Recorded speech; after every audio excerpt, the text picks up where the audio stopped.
Berbicaralah sekali lagi kepada kami pada pagi hari ini Tuhan, lewat firman-Mu yang akan kami baca, yang akan kami renungkan, yang akan kami dengarkan. Kami berdoa, kami percaya bahwa firman-Mu itu pelita bagi hidup kami. Mari Tuhan, tolonglah kami bukan saja untuk mengerti, tapi kami boleh melakukan firman itu, sehingga kami boleh dimerdekakan.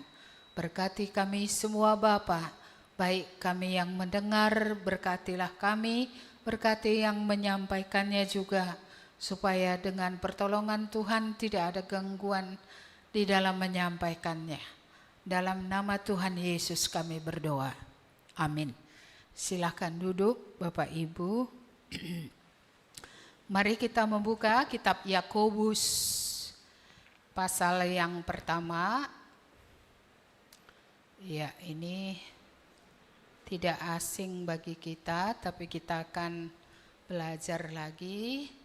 Yakobus pasal 1 ayat 19 sampai 27. Yakobus 1 19 sampai 27. Sudah dapat?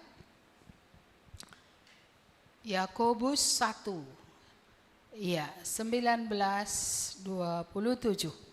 Coba dipegang mic-nya ya. Iya, kita akan baca secara bergantian. Saya akan membaca ayat ganjil dan semua saudara akan membaca ayat genap. Hai saudara-saudara yang kukasihi, ingatlah hal ini. Setiap orang hendaklah cepat untuk mendengar, tetapi lambat untuk berkata-kata, dan juga lambat untuk marah. Sebab amarah manusia tidak mengerjakan kebenaran di hadapan Allah. Sebab itu buanglah segala sesuatu yang kotor dan kejahatan yang begitu banyak itu, dan terimalah dengan lemah lembut firman yang tertanam di dalam hatimu, yang berkuasa menyelamatkan jiwamu. Tetapi hendaklah kamu menjadi pelaku firman dan bukan hanya pendengar saja. Sebab jika tidak demikian, kamu menipu diri sendiri. Sebab jika seorang hanya mendengar firman saja dan tidak melakukannya, ia adalah seumpama seorang yang sedang mengamat-amati mukanya yang sebenarnya di depan cermin. Baru saja ia memandang dirinya, ia sudah pergi atau ia segera lupa bagaimana rupanya. Tetapi barang siapa meneliti hukum yang sempurna, yaitu hukum yang memerdekakan orang, dan ia bertekun di dalamnya, jadi bukan hanya mendengar untuk melupakannya, tapi sungguh-sungguh melakukannya, ia akan berbahagia oleh perbuatannya. Jikalau ada seorang menganggap dirinya beribadah, tetapi tidak mengekang lidahnya, ia menipu dirinya sendiri, maka sia-sialah ibadahnya. Ibadah yang murni dan yang tak bercacat di hadapan Allah Bapa kita ialah mengunjungi yatim piatu dan janda-janda dalam kesusahan mereka, dan menjaga supaya dirinya sendiri tidak dicemarkan oleh dunia. Iya. Tema kita hari ini adalah hukum yang sempurna, hukum yang memerdekakan. Iya. Tadi ilustrasi yang dipakai di sini adalah cermin. Tadi kita bercermin semua sebelum ke gereja. Siapa tadi senang dia lihat wajahnya? Gimana tadi reaksi kita ketika lihat wajah kita di cermin? Senang kita atau bagaimana? Senang ya? Atau enggak peduli? Ya pokoknya ngonen, gitu kan? Iya. Apa yang saudara lihat tadi di cermin? Wajah yang bagaimana? Yang ceria atau wajah yang murung atau wajah yang bagaimana tadi? Nah, ini masing-masing menjawabnya, ya kan? Jawabannya ada yang beda-beda. Ada tadi yang lihat mukanya kuyu gitu ya. Karena mungkin tadi malam lansia kurang tidur. Ada yang lihat mukanya seger banget, cantik banget gitu ya kan. Cantik kali mukaku katanya. Sampai dia sendiri pun merasa mukanya itu cantik atau keren gitu ya. Iya. Iya. Tapi kalau ada orang bercermin dilihatnya mukanya apa namanya ya, hitam, rambutnya acak-acakan gitu ya. Iya. Lalu dia lupa saja. Ya sudah, biarlah hitam-hitam situ gitu ya. Dia keluar gitu ya. Iya, dan orang melihat hitamnya gitu. Ya saya rasa dia akan merasa malu juga kalau kemudian ditegur ya kan. Ih kok agengen nayondu gitu ya, kok hitam muka endu gitu.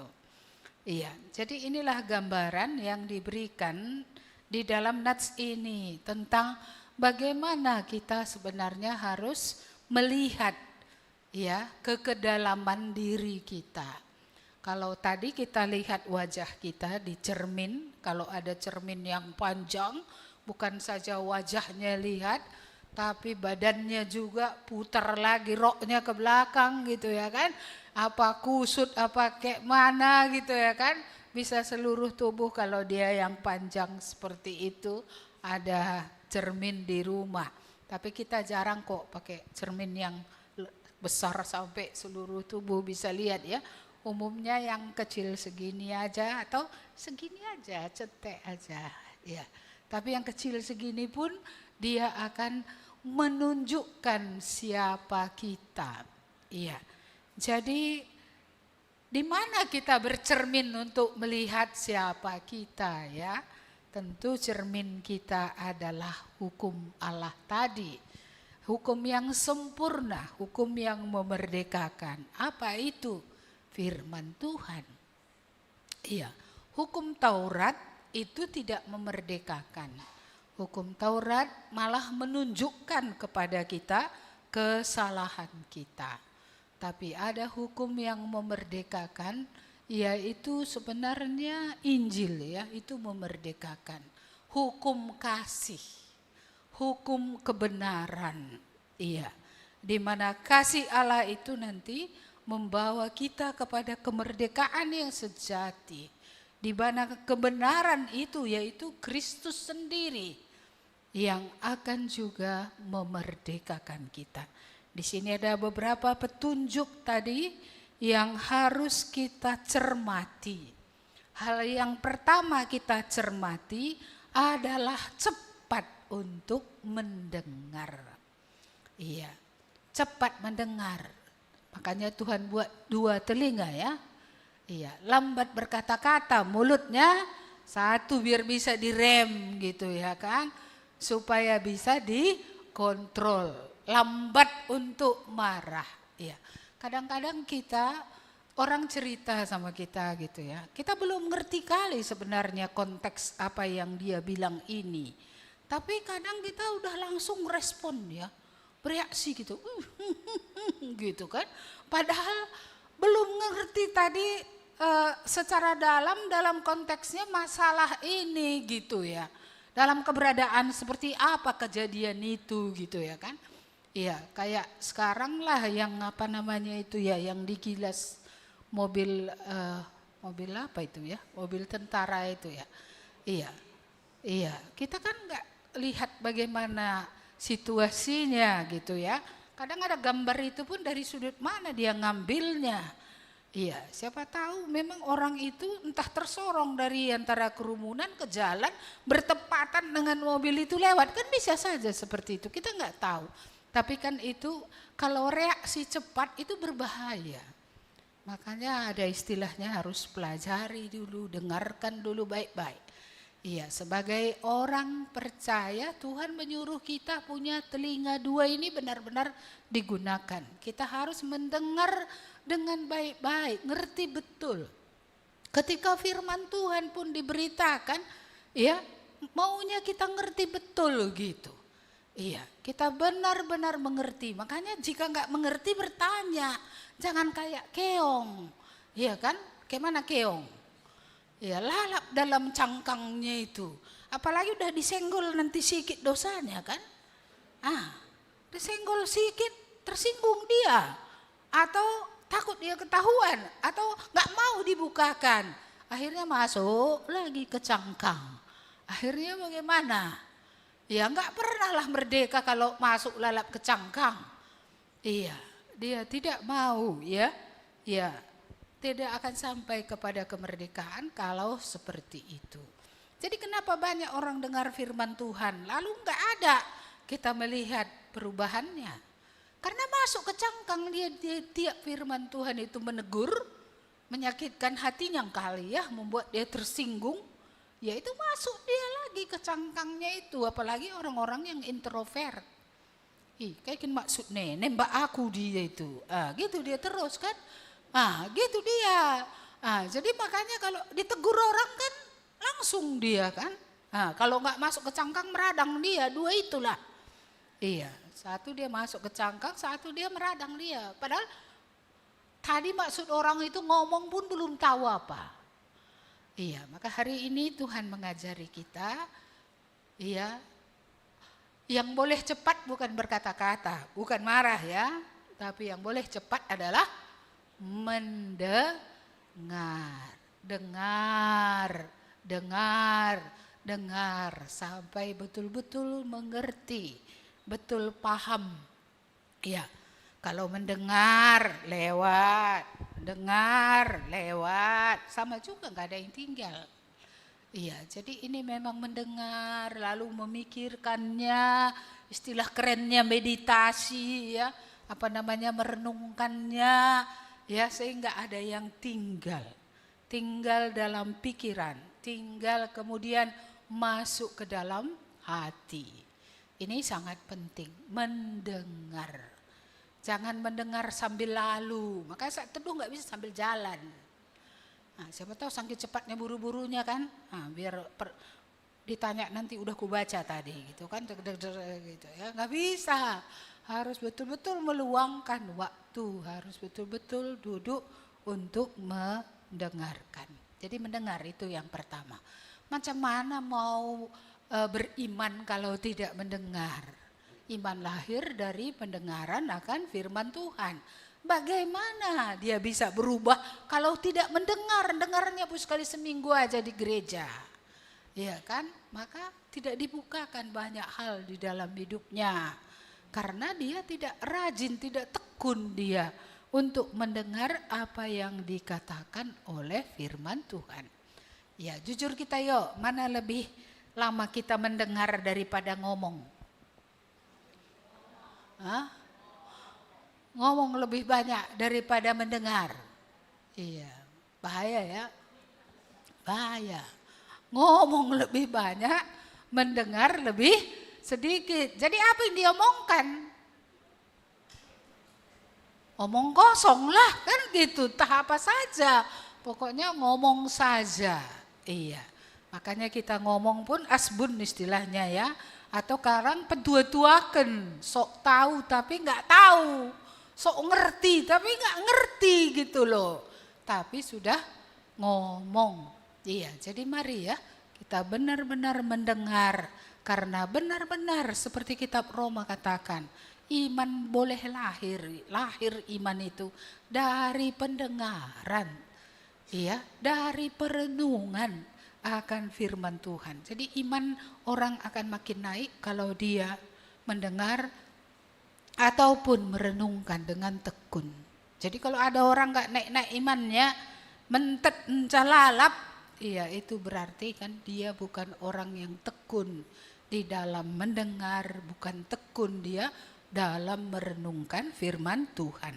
Yang kedua yang harus dilakukan ayat 21, buanglah segala sesuatu yang kotor dan kejahatan yang begitu banyak itu, dan terimalah dengan lemah lembut firman yang tertanam di hatimu yang berkuasa menyelamatkan jiwamu. Bisakah tertanam firman kalau kotor dan jahat ya tidak dibuang? Tidak bisa.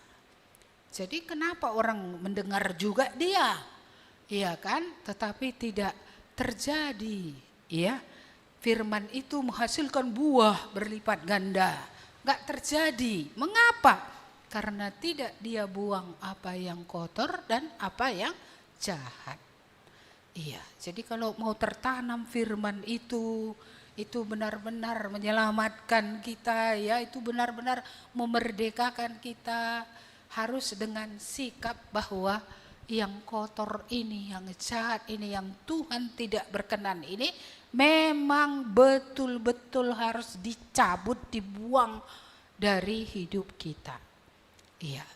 Tapi kalau kita datang dengan konsep aku mau dengar tapi yang kotor aku nggak mau tinggalkan, yang jahat aku tidak mau abaikan, tidak kulakukan, wah ini nggak ada gunanya.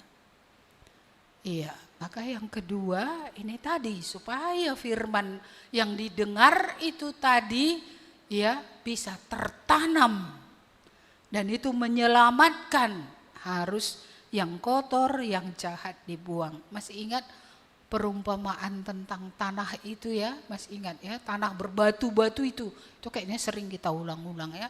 Harus dicongkel itu semua.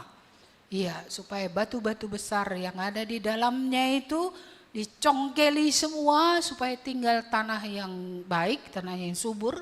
Ketika tanaman itu ditanam, dia akan menembus akarnya jauh ke dalam. Karena menembus akarnya itu jauh ke dalam, maka dia akan bertumbuh, dia akan menjadi pohon yang kuat, ya, dan dia kemudian akan berbuah. Angin kencang datang, dia tidak akan hancur, jatuh, tumbang karena akarnya jauh ke dalam. Jadi kalau inilah firman Tuhan tadi tidak berakar di dalam, mengapa? Karena di situ tadi kotoran, di situ tadi hal-hal jahat yang tidak berkenan kepada Tuhan dan kita tidak mau dilepaskan atau dibersihkan atau itu dicabut dari hidup kita, ya, maka ya macam mana lah ya, ketika kita dengar kayaknya kita suka cita, habis itu kok nggak ada pengaruhnya. Iya, itu kalau masih berbatu-batu. Kalau memang semuanya pula batu, tanahnya pun nggak ada, ya apa yang terjadi? Dengar firman Tuhan, lalu kemudian pulang dari gereja 5 meter pun sudah lupa. Iya, karena langsung dimakan setan, dimakan burung-burung, gak ada firman itu tinggal. Maka nangislah kamu kalau kamu dengar firman Tuhan, sepertinya ngerti, keluar 5 meter, 5 menit dari gereja udah lupa. Ini bakal yang kayak gini ini nggak akan tumbuh, ini nggak akan ada yang tertanam yang membuat jiwanya bisa diselamatkan, nggak bisa.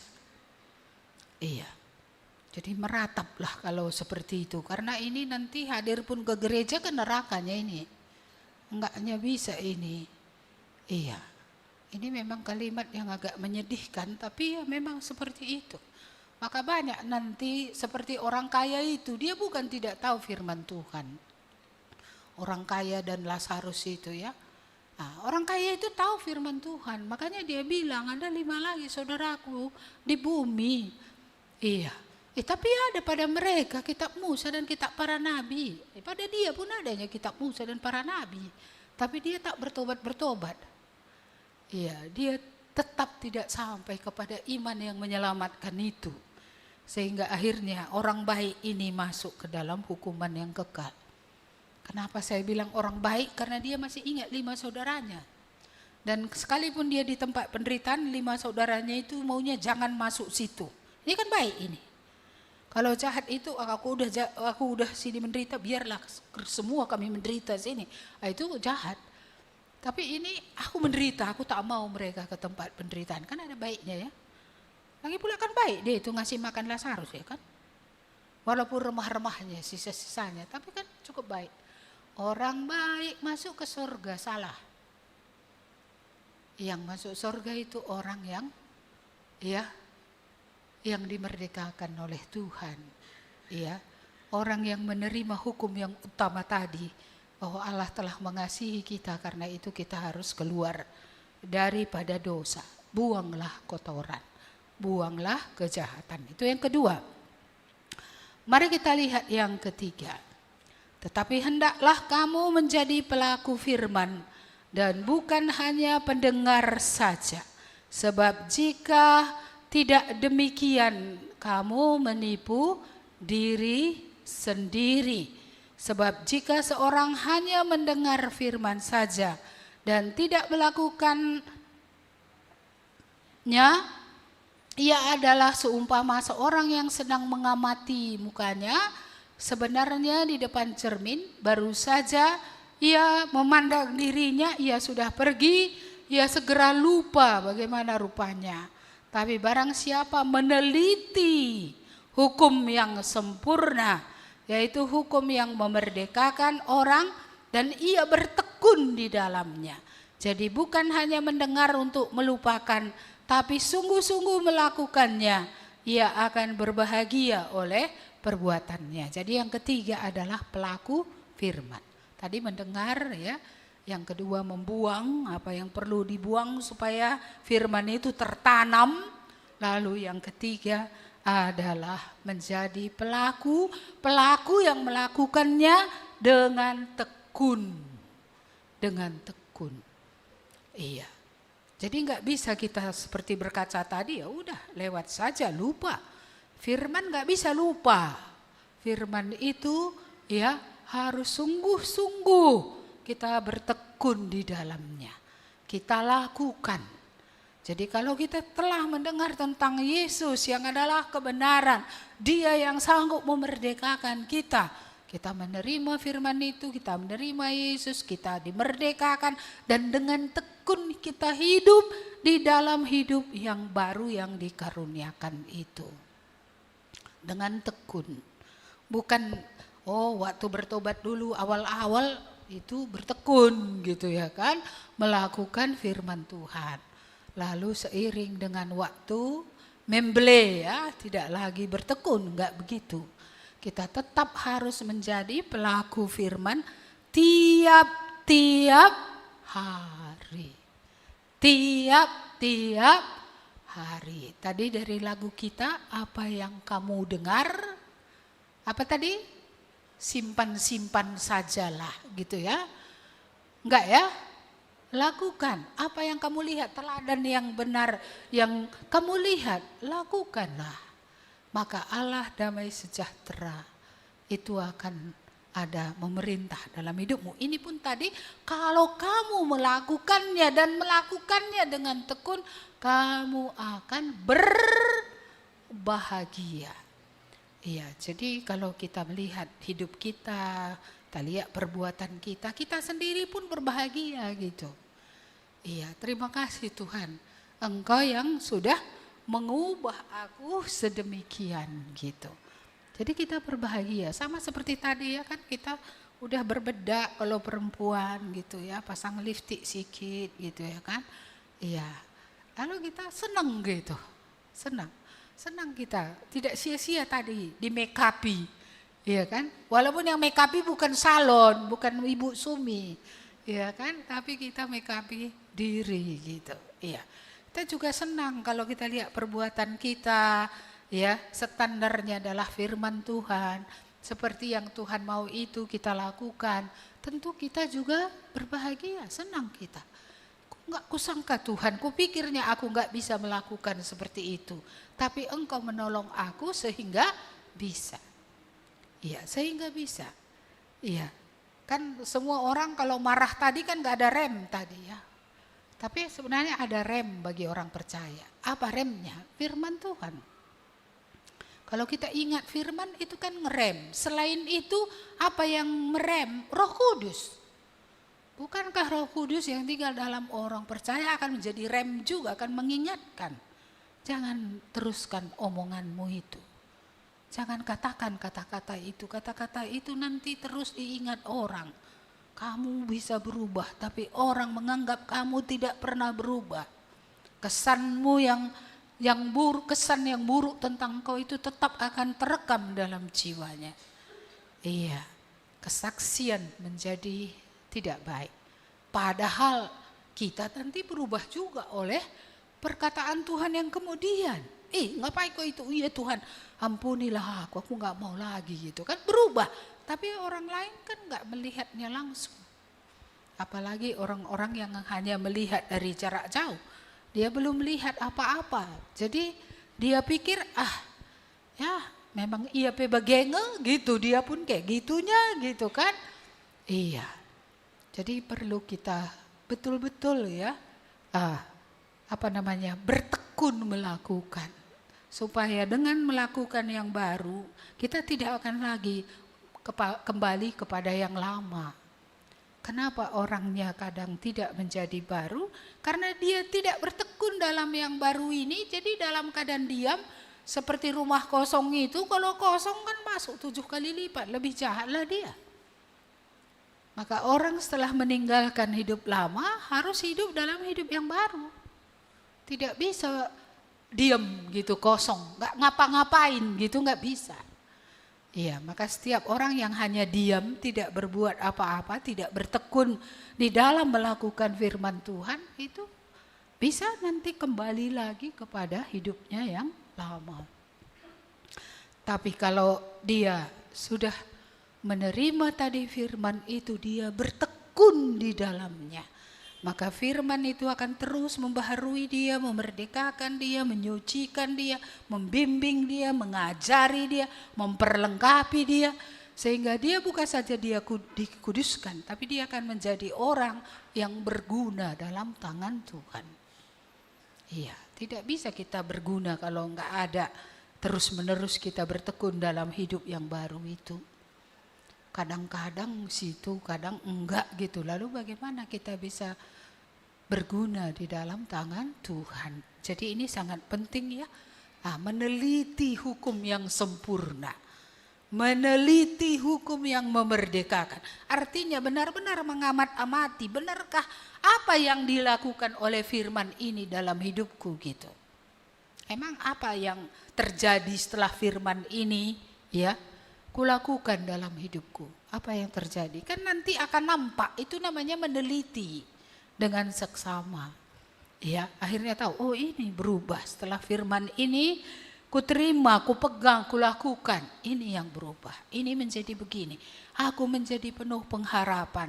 Ya, aku menjadi orang yang tidak lagi egois.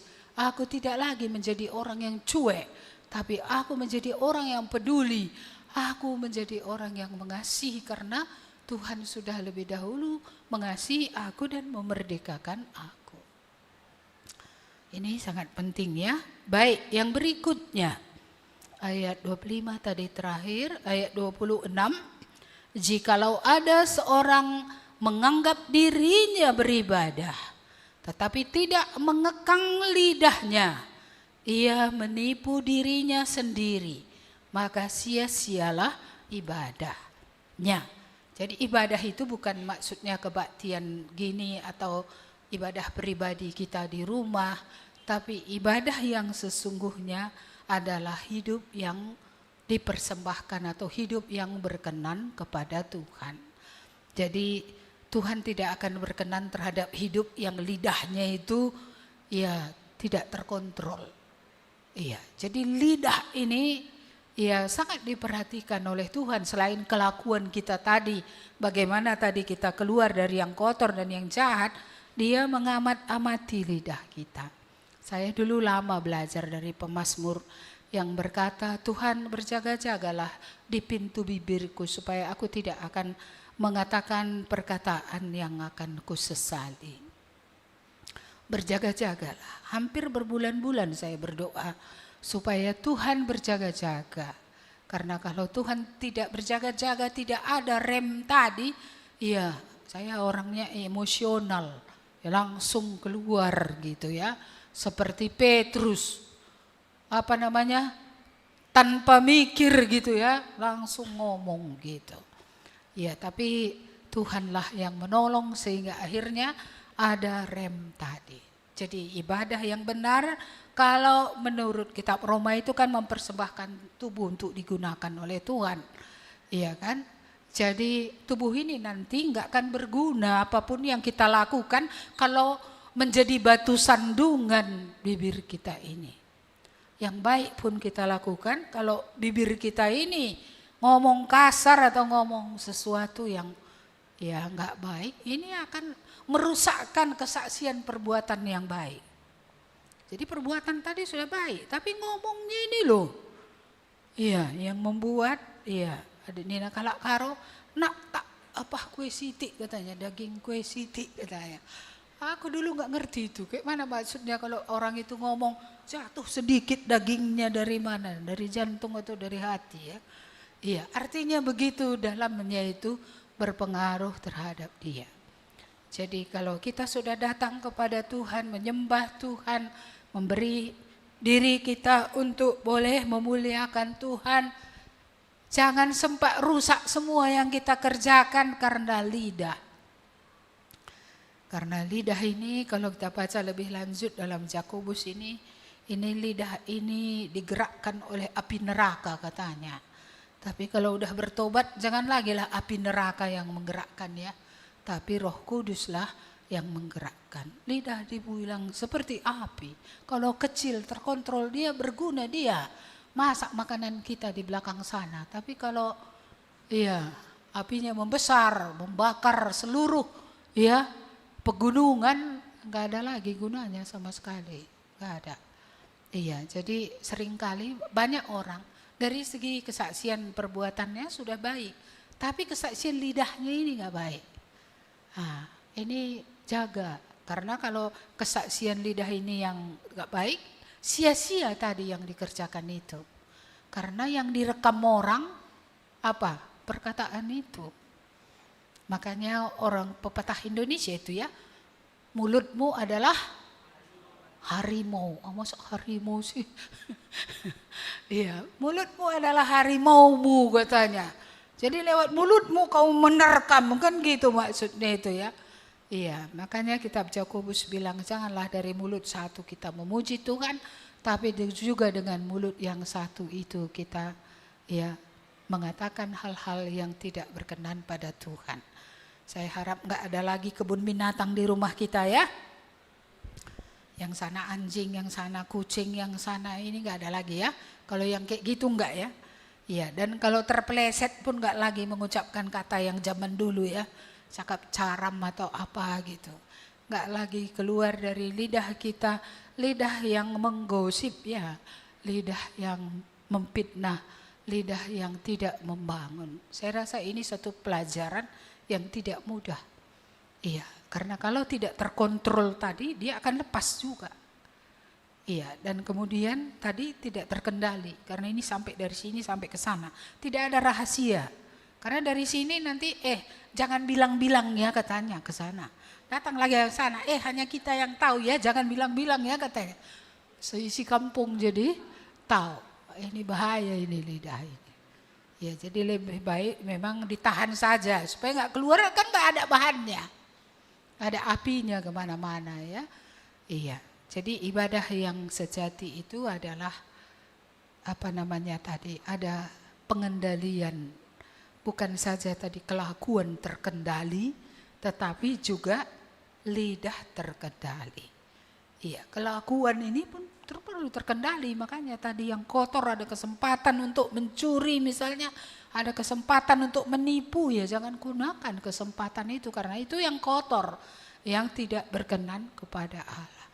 Tapi juga lidah ini tadi saya rasa ini sangat penting, apalagi perempuan. Kalau laki-laki gimana?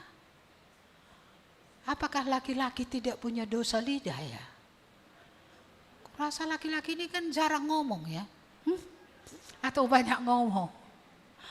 Iya, boleh banyak ngomong, tapi yang membangun, yang berguna, yang membawa orang nanti kepada terang, yang membuat orang melihat kepada Tuhan. Yang terakhir, ayat yang ke-27. Ibadah yang murni dan yang tak bercacat di hadapan Allah, Bapa kita ialah mengunjungi yatim piatu dan janda-janda dalam kesusahan mereka dan menjaga supaya dirinya sendiri tidak dicemarkan oleh dunia. Jadi inilah hukum kasih tadi ya. Memperdulikan orang-orang yang tidak diperdulikan, orang-orang yang terpinggirkan, atau orang-orang yang mengalami kesulitan. Iya. Kalau saya lihat pagi-pagi TKRO ini gitu ya, kaya-kaya rupanya di situ. Orang tuanya rata-rata bermobil hebat-hebat gitu. Saya pikir, rupanya generasi yang masuk ke TK kami ini orang kaya-kaya gitu. Hanya sedikitlah orang miskin di situ. Iya, tapi ya rata-ratanya 30 itu kan muridnya sekarang. Ya bisa dikatakan 20-an lebih itu mobil. Iya, berarti kan mereka nggak miskin. Cuma aku heran, kenapa ya mereka nggak miskin kok pilih TK yang kayak TK kita ini gitu ya. Maksud saya dari tempat, dari mananya gitu kan. Ya kayaknya kan ya kurang menarik lah. Tapi apa berarti yang menjadi daya penarik dari TK kita ini? Saya rasa firman Tuhan, pekerjaan Roh Kudus yang dialami oleh anak-anak ini, baik alumni yang terdahulu, ya, itu menjadi kesaksian yang baik. Sehingga walaupun gedungnya kecil, ya seperti itulah keadaannya, tapi orang kaya. Ya, aku pikir tadinya kan dulu kan doa kita kan ya siapa saja, memang nggak pernah kita doakan hanya orang kaya Tuhan, nggak pernah. Ya bahkan nggak juga pernah kita doakan hanya orang miskin Tuhan, nggak juga. Iya, karena di belakang ini kan banyak orang miskin, jadi kan kita pikir menolong orang-orang yang dalam tanda kutip hidup hari-hari kesehari seperti itu ya.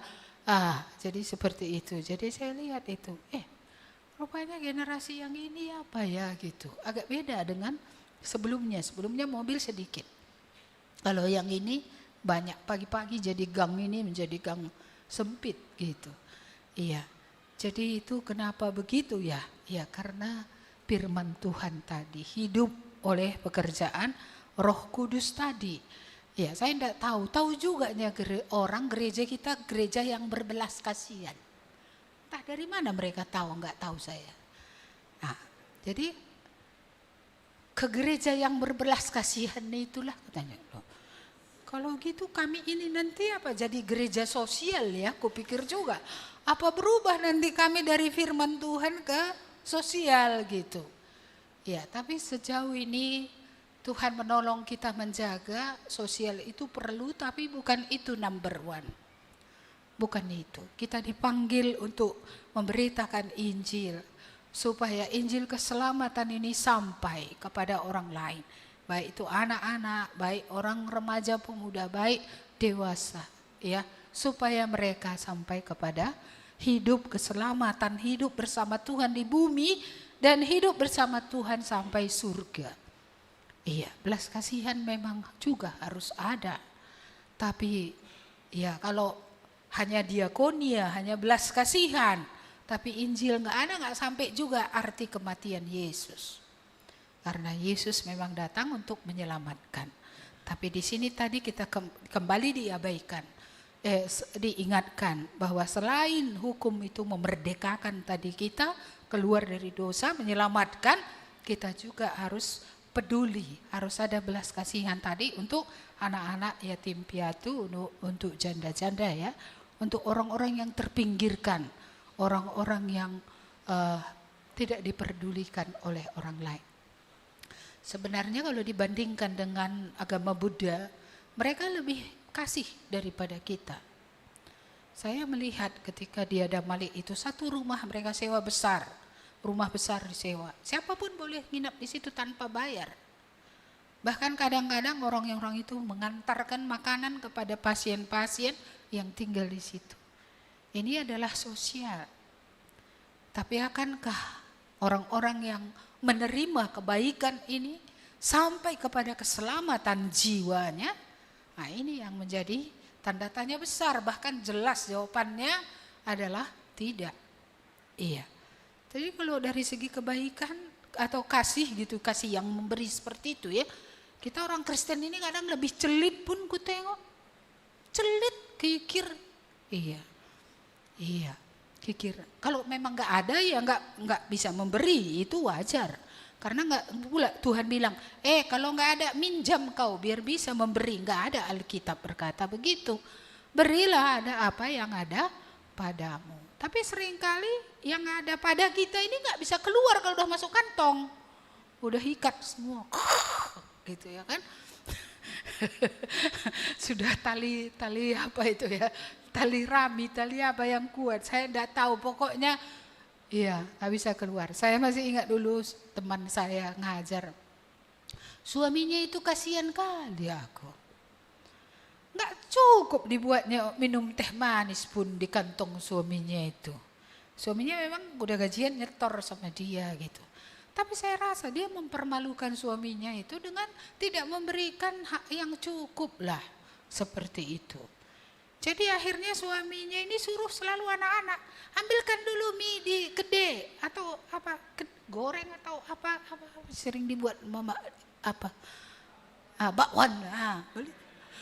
Lalu nanti dia nggak bayar loh, nggak bayar. Lalu anak ini kan anak dari kampung, uangnya dari mana juga? Nembak dia selalu jadinya. Jadi Pak Sianu itu loh, Bu, katanya sama ibu kantin kan, kata anak itu. Ya kalau kau disuruhnya kau udah bayarkan katanya pula. Ya kalau nggak ada uangnya kan dibilangnya nggak ada uangku. Jadi kenapa nggak cukupkan kebutuhannya? Ya supaya dia tidak malu. Ini nanti dia di kedai misalnya sekali-sekali, bukan lalak pula kerjanya di kedai. Tapi itu pun traktir satu kawan pun nggak bisa gitu loh. Kan sedih juga gitu. Makanya mama ini jangan apa kali ya, simpulnya itu jangan apa kali gitu sampai suaminya yang kerja keras jadi peminta-minta di rumah sendiri. Iya, ini untung aja dia nggak boleh lagi marah, kata Tuhan kan nggak marah dia. Kalau nggak kan bisa katanya kan. Iya ini dia. Jadi keterbukaan di tengah keluarga itu memang penting ya. Supaya ada terbuka kebutuhan apa gitu ya. Kadang-kadang kan orang egois, dia hanya mikirin menurut dia begitu yang baik. Tapi apakah menurut istrinya itu baik? Baik menurut dia, menurut istrinya nggak baik, menggununglah palanya. Apalagi kalau dia tidak terus bertekun di dalam Tuhan. Iya, menurut istrinya nanti gitu udah bisa lah. Suaminya malu dia merasa direndahkan. Iya, jadi itu kan membuat nggak baik. Jadi kalau ada keterbukaan kan bisa diomongkan gitu ya. Iya, jadi ini tadi karena berbicara tentang peduli sama orang. Kalau sama suami sendiri nggak peduli, mana pula peduli sama orang. Kalau sama istri sendiri pun nggak pernah peduli, ya entah dia pernah beli pakaian dalam baru entah enggak, iya kan? Bagaimana akan memperdulikan orang? Tapi tahukah saudara, dosa membuat kita lebih baik, berbuat baik kepada banyak orang di luar dari orang-orang yang mempunyai hak untuk menerima kebaikan kita. Kenapa kita selalu kalau kepada orang baik kita ya? Iya, tapi kepada orang sendiri enggak, apalagi kepada Tuhan. Pada Tuhan segitu pun cukupnya, perpuluhan itu udah banyak itu katanya. Iya, padahal ada yang lain yang tidak diperpuluhi ya kan. Iya, jadi kita kembali kemari tadi ya. Dan juga tadi katanya yang terakhir tadi, menjaga diri tadi. Ya, saya ingin lihat ayat itu. Apa katanya? Dan menjaga supaya dirinya sendiri tidak dicemarkan oleh dunia. Jadi ini kita lihat ke dalam dan keluar. Tuhan tidak mau sikap yang keluar itu saja. Berbuat baik kepada orang, memperdulikan tadi orang miskin, orang anak yatim, orang-orang yang kesulitan. Tuhan tidak mau itu saja. Tuhan mau kita juga menjaga diri dari pencemaran yang dilakukan oleh dunia. Berarti kita juga tetap harus waspada. Ya, sudah kita ingat urut-urutannya tadi? Apa tadi yang pertama? Mendengar cepat-cepat ya. Iya, apa tadi yang lambat? berkata-kata. Satu lagi marah. Itu 2 lambat ya. Iya, kalau harus pun marah lambat, mikir dulu. Ini topiknya apa?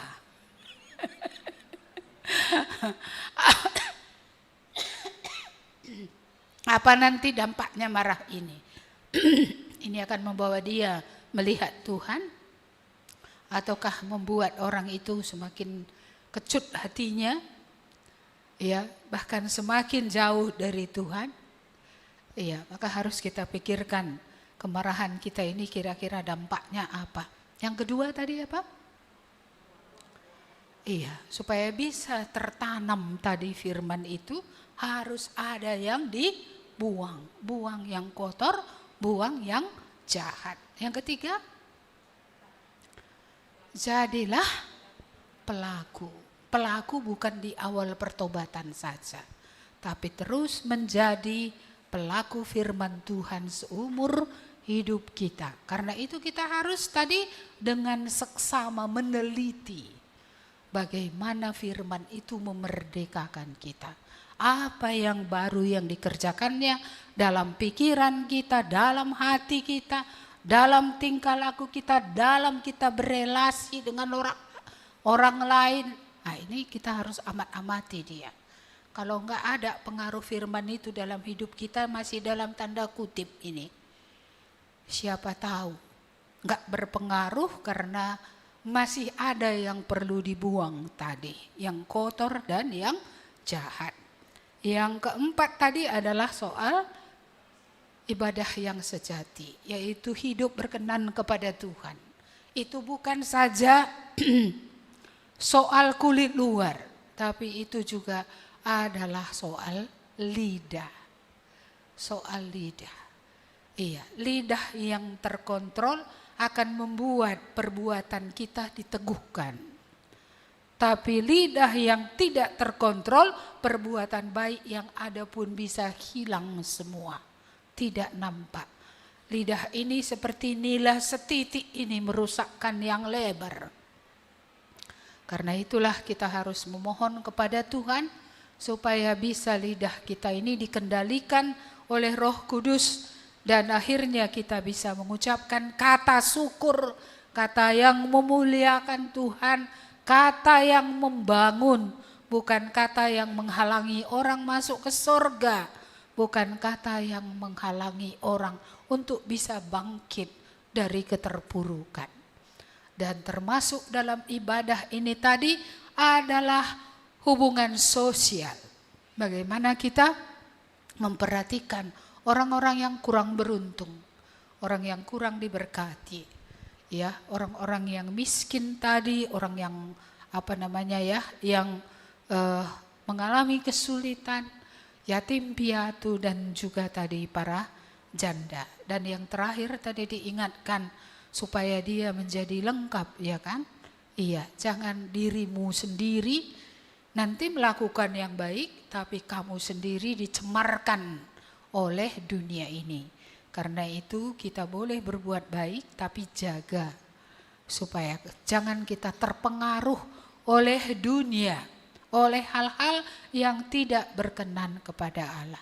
Bukankah kita karena baik kepada orang kadang menjadi berdosa? Baik kita sama orang, kita mau tolong dia, tapi kita tidak melihat perangkap bahwa kita menjadi berdosa di situ. Iya. Jadi ini memang betul-betul ya harus kita cermati. Ya, jadi mari kita hidup dalam firman Tuhan. Itu kesimpulannya. Kembali lagi ditanya kita, sudahkah kita merenungkan firman tiap-tiap hari? Sudah? Udah ya? Semua sudah ini? Angkat tangan dulu yang sudah tiap hari baca firman. Entah ada setengah atau enggak ini ya. Tinggi, nggak apa pakai anak sekolah minggu sekali-sekali. Iya kan, sudah cukup banyak yang renungan tiap hari ya. Oke.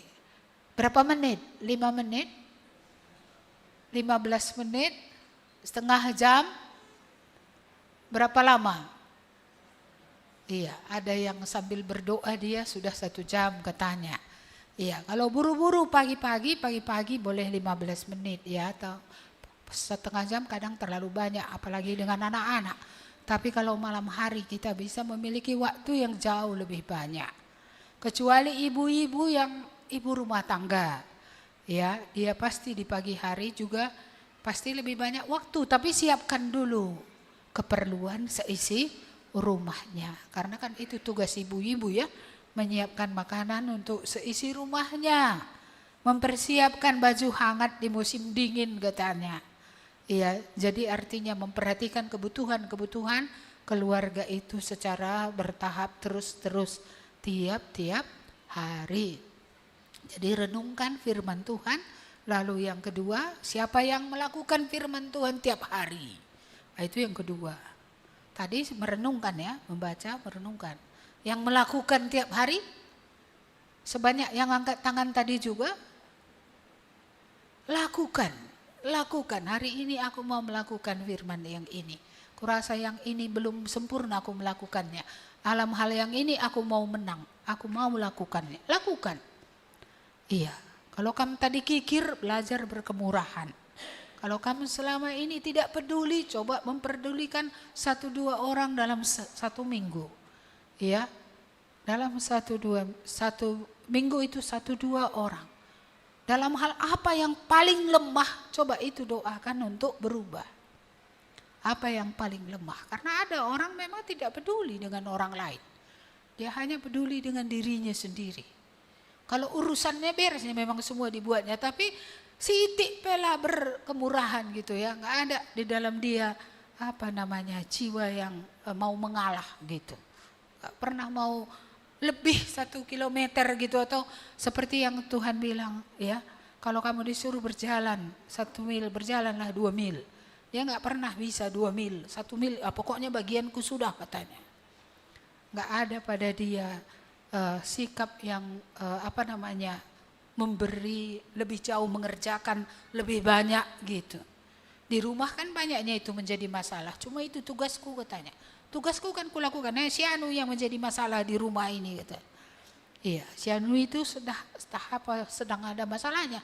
Kalau kamu punya waktu, mengapa kamu tidak mengerjakannya untuk menolong dia? Iya. Jadi inilah pertewas bahasa karonya. Kalau bahasa Indonesianya apa ya? Iya, tidak mau memberi lebih jauh daripada yang seharusnya. Iya. Mari kita berdoa. Terima kasih Tuhan atas firman-Mu yang mengingatkan kami kembali bahwa hukum yang memerdekakan itu hanya bisa kami terima, yaitu firman Tuhan, dengan mendengar, dengan sungguh-sungguh menanamkan itu dalam hati kami, dengan sungguh-sungguh kami membuang apa yang najis, apa yang kotor, apa yang tak berkenan kepada Tuhan. Dengan sungguh-sungguh kami mau menjadi pelaku firman, tiap hari mau melakukan firman Tuhan dalam hidup ini dengan tekun. Terima kasih Tuhan, Engkau sendiri menjamin berbahagianya kami kalau melakukan firman itu. Jadi kalau ada di antara kami tidak berbahagia, berarti kami tidaknya pelaku firman. Karena orang yang melakukan itu akan berbahagia dengan melihat perbuatannya, dengan melihat apa yang telah Tuhan buat lewat dia.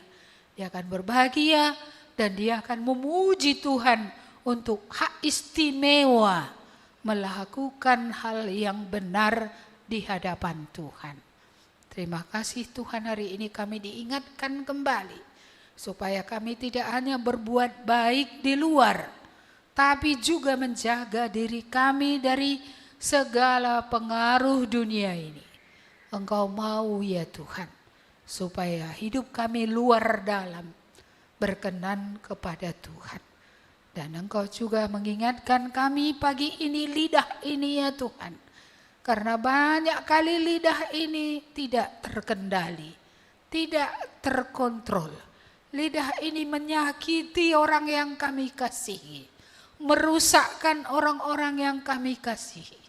Lidah ini membuat kesaksian hidup kami menjadi buruk sekalipun banyak yang baik yang Tuhan sudah tolong kami melakukannya. Karena itu kami berdoa supaya Roh-Mu lah yang bekerja, agar kami boleh menyerahkan seluruh anggota tubuh kami, termasuk yang paling kecil yaitu lidah ini, untuk dikendalikan bukan oleh neraka lagi, tapi dikendalikan oleh Roh Kudus, dikendalikan oleh firman Tuhan. Mari Tuhan berkatilah kami semua. Kami rindu melihat kemerdekaan demi kemerdekaan. Dalam berbagai segi-segi hidup kami ini, kami diubahkan dan dimerdekakan oleh Tuhan, sehingga kami tidak diperbudak oleh bagian-bagian tertentu dalam hidup ini. Kiranya pertolongan Roh-Mu yang kudus, kuasa kebangkitan Kristus bekerja di dalam kami, supaya jadilah kemerdekaan itu dalam hidup kami terus menerus ya Tuhan. Terima kasih Bapa atas firman-Mu. Sebentar kami akan pulang dari tempat ibadah ini. Engkaulah Allah kami yang menjanjikan damai sejahtera. Biarlah damai sejahtera yang melampaui segala akal itu benar-benar memerintah dalam tiap-tiap umat-Mu. Dan biarlah ya Tuhan damai sejahtera itu sungguh-sungguh bertahta di tengah-tengah pikiran dan di tengah hati kami. Terima kasih Tuhan, terpujilah Engkau Allah kami. Dalam nama Tuhan Yesus kami berdoa dan mengucap syukur. Amin. Kepada Allah beri puji.